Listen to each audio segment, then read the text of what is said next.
My daughter-in-law stood up at the head of the table, smoothed her cream-colored blazer, and told a room full of people I'd known for 30 years that I was finished. Effective at the end of this quarter, she said, her voice as smooth as the river stones my late wife used to collect. My father-in-law will be stepping down from his role as Chief Operating Officer. We're grateful for his decades of service. But Halverson Freight is moving in a new direction, and that direction requires new energy. She didn't look at me when she said it. She looked at the framed photograph of my son on the wall behind me, the one taken 6 months before the accident, before everything I built turned into something I had to keep building just to stay upright. I'm 63 years old. I've been hauling, dispatching, brokering, and bleeding for this company since I was 24. I started with one truck, a borrowed CB radio, and a wife who packed me peanut butter sandwiches every Sunday night for the week ahead. By the time my son took over as CEO, we were running 240 trucks across 11 states. By the time he died at 38 from a brain aneurysm none of us saw coming, his widow inherited his shares, his title, and apparently his judgment of me. I sat there in that conference room in Knoxville, Tennessee, and I felt the eyes of every person at that table land on me like flies on a screen door. Wendell from accounting.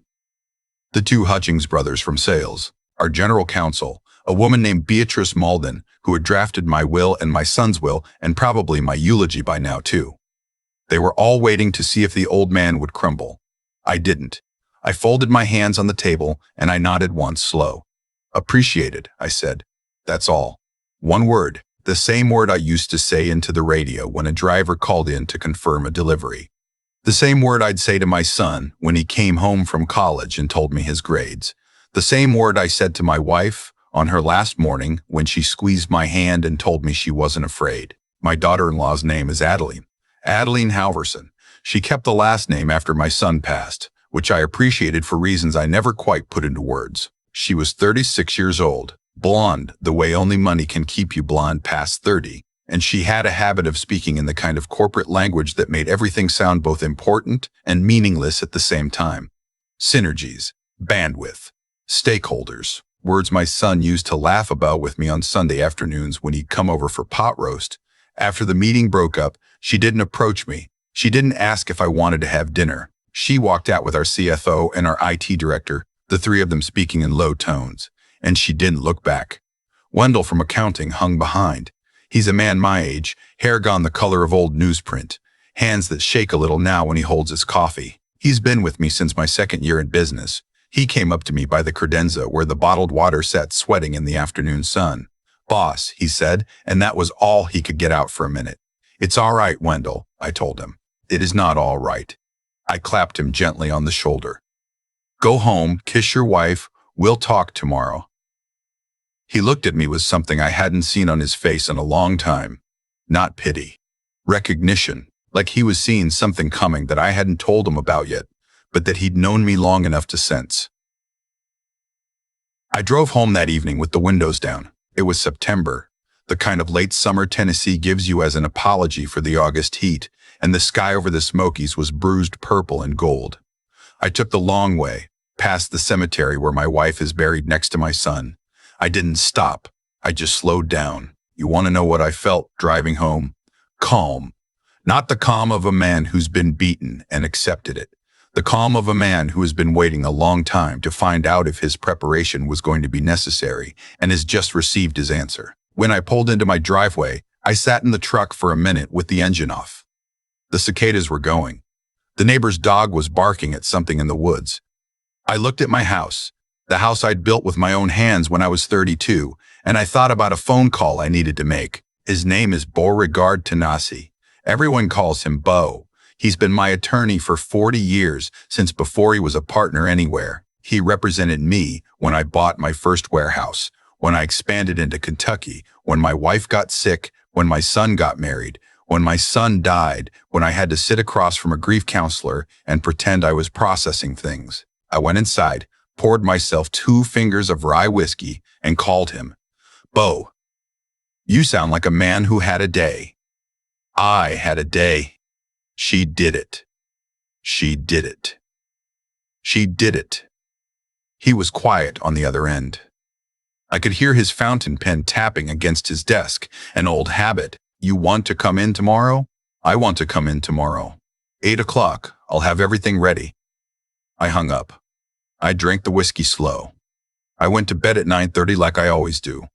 I slept like a man who'd already finished what needed finishing. Now I need you to understand something about me before I tell you the rest. I am not a vindictive man. I never have been. My wife used to say I had a temper that took 6 months to warm up and another 6 months to cool down, and most things didn't last long enough to qualify. When my son brought Adeline home for the first time 15 years ago, I liked her. She was sharp. She had ambition. She made my boy laugh in a way I hadn't heard him laugh since high school. I welcomed her into our family with both arms and an open table. What I'm about to tell you isn't revenge. Revenge is what people do when they're hurt and they want someone else to hurt the same. What I did because I knew the day my son was lowered into the ground that I was alone in a room full of people who used to need me. And a man who is alone in a room full of people who used to need him had better make sure his name is on something that doesn't bend. I had a meeting with Bo the next morning. He's about my age now, white beard trimmed close, eyes the color of weak coffee. His office is on the 7th floor of a building downtown that smells like old carpet and lemon polish. He pulled out a folder I hadn't asked to see in almost 6 years. The folder was thick. He set it down between us and tapped the cover. Tennessee Freight Holdings, LLC, he said. Still active, still in good standing. Tell me where we are. He opened it. We went through it together, page by page. 6 years ago, 18 months after my son took over as CEO, I had quietly formed a separate Tennessee LLC and used it to renegotiate the master service agreements with 11 of our largest accounts. Not all of them, just the ones that represented the bones of the business. Distribution contracts with 3 regional grocery chains, a multi-state pharmaceutical logistics deal, a long-haul agreement with a furniture manufacturer out of North Carolina that alone accounted for 14% of our annual revenue. A preferred vendor arrangement with the U.S. Postal Service for sorted mail relays in 2 southeastern districts. These contracts were not signed with Halverson Freight. They were signed with Tennessee Freight Holdings. Halverson Freight was named in each of them as the operational fulfillment partner. The structure had been approved by my son and by our then board, including Beatrice Malden, who had reviewed every word. It had been listed in our quarterly filings under operational restructuring. It had passed 2 audits. Nobody had ever questioned it because nobody had ever needed to. The trucks rolled. The clients paid. The money flowed. After my son passed, Adeline never asked about it. I'm not sure she ever read a contract front to back in her life. She read summaries. She read pitch decks. She read what people prepared for her to read. The structure I built was not hidden, but it was the kind of thing you only see if you're looking for it, and she had never been looking for it. Bo closed the folder. You want to activate the assignment clauses? Not yet. You want to inform her? Not yet. What do you want? I leaned back in the leather chair. I looked at the picture of his grandkids on his desk. 3 blonde girls in matching Easter dresses on a porch I didn't recognize. I want to give her 1 chance, I said. 1 chance to walk this back. Bo studied me for a long time. He's known me through every version of myself, the young man and the middle-aged man, and now, whatever this is. He knows when I'm bluffing and when I'm not. He nodded. All right. I drove back to the office. It was a Wednesday. The sun was high and the parking lot smelled like hot asphalt. I walked through the front doors and our receptionist, a young woman named Cordelia who had started 6 months ago, looked up and gave me the smile she always gave me, the one that said, "Good morning, sir, and also, I see you, and also I'm sorry about whatever's happening behind closed doors." I returned it. Adeline's office was on the 4th floor, in the corner that used to be my son's. She had redecorated. Where his bookshelf used to hold dog-eared logistics textbooks and a baseball his Little League team had signed for him in 1996, there were now glass awards and a single orchid in a white pot. The orchid was dying. Nobody had told her how to water an orchid. I knocked on her door frame. She looked up from her laptop. "Do you have a minute, daughter?" I always called her daughter. I started doing it the day she married my son, and I never stopped. Not even after he was gone. She didn't ask me to stop, but I always wondered if she wanted me to. "Of course," she said. She closed her laptop halfway. Not all the way. I sat down across from her. The chair was new. Stiff leather, the kind that hasn't yet learned the shape of anybody. I wanted to come talk to you about yesterday, I said. All right. I'm not here to argue with you. I appreciate that. I'm here to ask you a question. And I want you to take a minute before you answer it. You don't need to give me your answer today. You can give it to me Friday. You can give it to me next week. She tilted her head. There was something in her eyes I'd seen before in younger executives, men and women both. The look of someone who has already decided how a conversation is going to go and is now mildly interested in how the other person is going to be wrong. Go ahead. Are you sure, I said, that you understand what this company is? She blinked. Of course I understand what this company is. I'm not asking if you understand what it does. I'm asking if you understand what it does. I'm asking if you understand what it is, where the weight sits, what holds it up. She gave me a small smile. The kind of smile a woman gives to a man she has decided is no longer relevant, but who deserves, out of respect for her late husband, to be allowed to finish his sentence. I understand the business, she said. I've been part of this company for 15 years. I've been running it for 2. You've been the face of it for 2. Excuse me. There's a difference, I said quietly, between running something and being the face of something. I'm not insulting you. I'm telling you something I learned a long time ago. My wife taught me, actually. She used to say there's the people who hold the door open and the people who walk through it, and you better know which one you are before you start telling other people how to behave at the party. Her smile thinned. Is there a point, sir? She had stopped calling me Dad about a year after my son passed. I'd noticed. I'd never said anything. The point, I said, is that you announced my retirement yesterday in front of 14 people without asking me first. And I'd like to know whether you did that because you decided I wasn't useful anymore, or because you decided I wasn't a threat anymore. Her jaw tightened, just barely. I made an executive decision based on the strategic direction of the company. All right, I said. I stood up. I didn't raise my voice. I never have. I never needed to. You think about what I asked you. You let me know by Friday. I walked out. I closed her door behind me with the same softness I'd used to close my son's bedroom door when he was a baby, and my wife had finally gotten him to sleep. Friday came. Adeline didn't say a word to me on Thursday. She didn't say a word to me on Friday morning. At 3 in the afternoon, an email arrived in my inbox from Human Resources, copy to legal, copy to her, outlining the terms of my transition out of operations, effective immediately, with a final exit date at the end of the quarter, generous severance.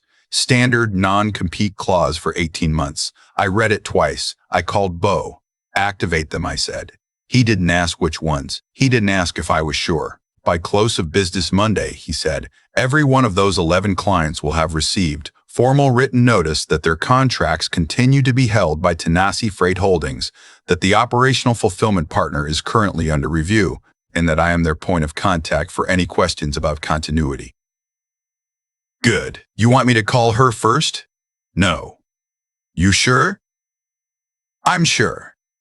I hung up the phone. I stood at my office window and looked out at the truck yard. 47 of our rigs were in for routine maintenance. The rest were on the road, somewhere between here and a loading dock in Charlotte or Atlanta or Louisville. Drivers I'd hired. Drivers whose kids' names I knew. Drivers who had been at my wife's funeral and at my son's funeral, and who had carried both caskets together because they'd asked to. I went home. I made myself a chicken sandwich. I watched a Braves game until I fell asleep on the couch. Monday morning, the world started ringing. The first call came at 8:42. It was the procurement director for the furniture manufacturer in North Carolina, a woman named Marisol Ainsworth Pelletier. She'd been with the company 22 years. She'd negotiated her current role with me personally over barbecue in Asheville 6 years ago. Sir, I'm holding a letter from your attorney's office. Yes, ma'am. It says our contract is with Tanasi Freight Holdings. That's correct. It says the operational fulfillment partner is under review. That's correct. Sir, with respect, we don't have a relationship with Tanasi Freight Holdings. We have a relationship with you. Marisol, I said. You have a contract with Tanasi Freight Holdings. You have a relationship with me. Those are two different things, and I think you'll find on review that the contract has always said exactly that. There was a long pause. Sir, are you still with the company? I'm being transitioned out. By whom? By the new leadership. Another pause. Longer this time.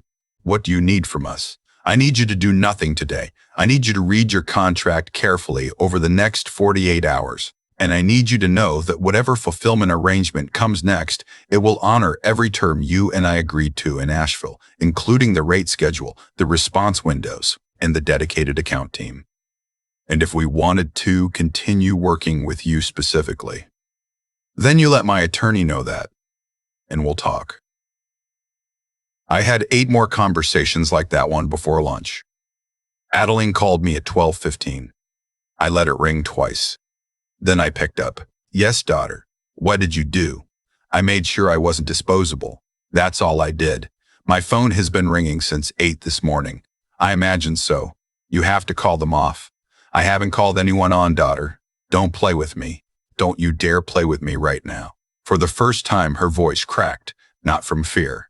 From the kind of fury that comes when a person realizes the room they thought they were standing in has different walls than they assumed. I'm not playing with you, I said. I haven't called a single one of those clients. Bo sent them a letter. The letter is true. Their contracts are with Tanasi Freight Holdings, and Tanasi Freight Holdings is under no obligation to continue using Halverson Freight as its fulfillment partner. You set this up. I set it up 6 years ago. Your husband approved it. Your general counsel reviewed it. It was disclosed in 3 separate quarterly filings. I never saw it. I know you never saw it. There was a long silence on the other end. This is a betrayal, she finally said. Daughter, I said, and I felt my voice go soft in a way I hadn't planned. You announced my retirement in front of 14 people without telling me first. You told the company I had no future here while looking at a picture of my dead son. I didn't betray you. I prepared a long time ago for the possibility that someone someday would do exactly what you did. That's not betrayal. That's the difference between a man who loves his family and a man who is naive about them. She didn't respond.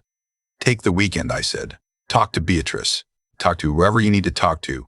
And then come and find me on Monday and we'll have a real conversation. I hung up. The board called an emergency session for Tuesday morning. I attended. Adeline was at the head of the table again, but this time she didn't smooth her blazer. Her hands were folded too tightly in front of her. Bo was seated to my right, his folder open, his fountain pen uncapped. The chairman of the board is a man named Cyprian Whitehead, 71 years old, retired investment banker, on 3 other boards in town. He's known me 25 years. He cleared his throat. We've reviewed the documentation. The structure is legitimate. The contracts are valid. We have no legal grounds to challenge the holdings entity. Adeline started to speak. Cyprian raised a hand. Furthermore, he continued, the board would like to formally apologize for the manner in which last week's announcement was made. It was not authorized. It was not coordinated. And it has placed this company in a position that I personally have never seen us in before in my time on this board. A man named Octavius Renfro, our longest-serving board member, spoke up next. He's 81 years old. He was at my wedding. I want to ask the COO directly, what would it take to bring those contracts back under the Halverson Freight umbrella? I looked at him for a long moment. It would take a recognition, I said, that the man who built this company did not stop being valuable on the day his son died. The room went very quiet. It would take a public correction, I continued, of last week's announcement. It would take a written acknowledgement that I will continue in my role for as long as I choose to continue in it. And it would take a renegotiation of the leadership structure to ensure that no executive of this company can again make a unilateral personnel decision about a senior officer without the board's involvement. Cyprian nodded slowly. And then you'd assign the contracts back. No, I said. He blinked. I won't assign them back. I'll continue to honor the operational partnership. Halverson Freight will continue to fulfill those contracts under the existing rate schedule, but the holdings entity remains. It is not going away, because what last week proved to me is that a man who lets his name come off the door is a man who doesn't get to walk back in. Adeline closed her eyes. Just for a second. The board agreed to my terms by lunchtime. She and I had a conversation that Friday evening. She came to my house unannounced. I was on the back porch with a glass of sweet tea, watching the light move across the yard. She sat down in my wax-old rocking chair without asking, which I appreciated more than I expected to. "I was scared," she said. "I waited. I've been running this company for 2 years, and every meeting I walk into, I can feel people looking past me to see if you're going to nod. Every decision I make, I wonder if it's going to be the one that proves I shouldn't be here. And I thought if I could just get you out of the building, I could finally be the person in the room instead of the person standing next to the person." "Daughter?" "Yes?" "You were never standing next to me. You were standing next to your husband, and when he died, you started standing next to a ghost. That's not the same as standing next to me." She started to cry. Not the kind of crying she would have allowed in the boardroom. The other kind. "He would be ashamed of what I did," she said. "He would not. He would. He would. He would be hurt," I said. "That's a different thing. He would understand. He used to do things he was ashamed of too. He was a person. So are you." She wiped her face with the back of her hand. "The way my son used to." I'd noticed she picked up some of his habits over the years, the way long marriages sand two people into similar shapes. "What happens now?" "Now," I said, "you do the job, and I do the job. And on the day I decide I've done the job long enough, I'll tell you, and I'll tell the board, and I'll walk out the front door on my own 2 feet, not because someone announced it for me. And the holdings entity stays where it is, for my lifetime anyway. After that, we'll see." She nodded. She rocked slowly in my wife's chair. The cicadas started up. "I miss him," she said. "I know you do. I don't know how to be the person he thought I was." "You don't have to be," I said. "You have to be," I said. "You have to be the person you actually are. That's all any of us have to do. The trick is figuring out what that means before you run out of time." We sat there until the light was gone. That was 3 years ago now. I'm 66 years old. I still go into the office 4 days a week. Adeline and I have a standing breakfast on Wednesdays at a diner 2 blocks from headquarters, and we talk about the business and her kids and sometimes about my son. She remarried last spring, a good man, an architect from Memphis. I gave her away at the wedding she asked me to. I cried more than I have at any wedding except my own. Tenasa Freight Holdings still exists. The contracts are still held there. I have a will now that lays out exactly what happens to the entity after I'm gone. Adeline has read it. Bo drafted it. There were no surprises. I'll tell you what I've learned, and then I'll let you go. A man's worth is not announced in a boardroom. It is not given to him by a title on a door or taken from him by a memo from Human Resources. It is the sum total of every quiet morning he spent doing the work, every contract he read line by line when no one was watching, every hand he shook with a man whose name he remembered 10 years later. You build that, brick by brick, over decades, and nobody can hand it to you, and nobody can take it away. If you've ever been told you weren't needed anymore by someone who came into your life through a door you held open for them, I want you to hear this. You are not finished when somebody else says you are. You are finished when you decide you are, and not 1 second sooner. Tell me where you're watching from tonight. Tell me about the morning that taught you who you really are. I read every comment. I'm sitting here on the same back porch with a glass of sweet tea, and I'd be honored to hear your story. We share a video like this every Sunday. If you want to keep walking with us, subscribe and stay close. Some of the strongest men I've ever known never raised their voices once. Good night from Tennessee. I've been turning this over in my mind for 3 years now, every Sunday morning when I sit on this porch with my coffee and watch the light come up over the ridge. And what I keep coming back to is this. Nothing that happened in that boardroom was an accident. Not Adeline's announcement, not my silence, not the phone calls that started ringing on Monday morning. Every one of those moments was the harvest of seeds somebody had planted long before, and most of those seeds I planted myself. I planted them 6 years before that meeting, when I sat in Bo's office and signed the papers for that holdings entity.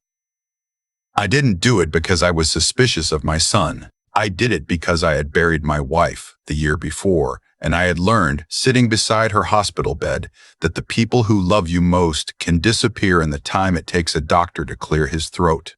A man who has learned that lesson and refuses to act on it is not being loyal. He is being foolish. There is a difference between trust and surrender, and I think a lot of men my age confuse the two until it's too late to fix. But I want to be honest with you about something else, because I don't want you to walk away thinking the whole story is about leverage and contracts and outsmarting a younger person. It isn't. The most important thing I did that week wasn't activating those clauses. It was the conversation I had with Adeline on my back porch when she came over crying. I could have humiliated her in that moment. I could have given her the speech she deserved. I didn't. Not because I'm a saint. Because I remembered, sitting there with her in my wife's old rocking chair, that this was the woman my son had chosen, and that she was raising the only grandchildren I will ever have. The wisdom, if there's any in this story, is that strength without mercy is just cruelty wearing a nicer suit. I prepared so that I would never be at someone else's mercy. But once I was no longer at her mercy, I had a choice about whether to put her at mine. And I chose not to. Not because she didn't deserve consequences. She did, and she got them. But the consequence she needed was not destruction. It was the experience of being seen clearly by a man she had tried to erase and being forgiven anyway. I'll tell you the truth about getting old. The world stops handing you things. Your title softens. Your name gets smaller on the door. People you used to mentor stop returning your calls as quickly.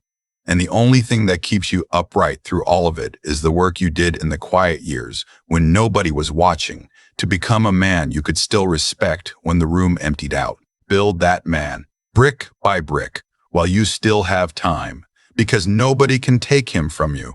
And on the day somebody tries, you'll find out he was the only thing you ever really owned.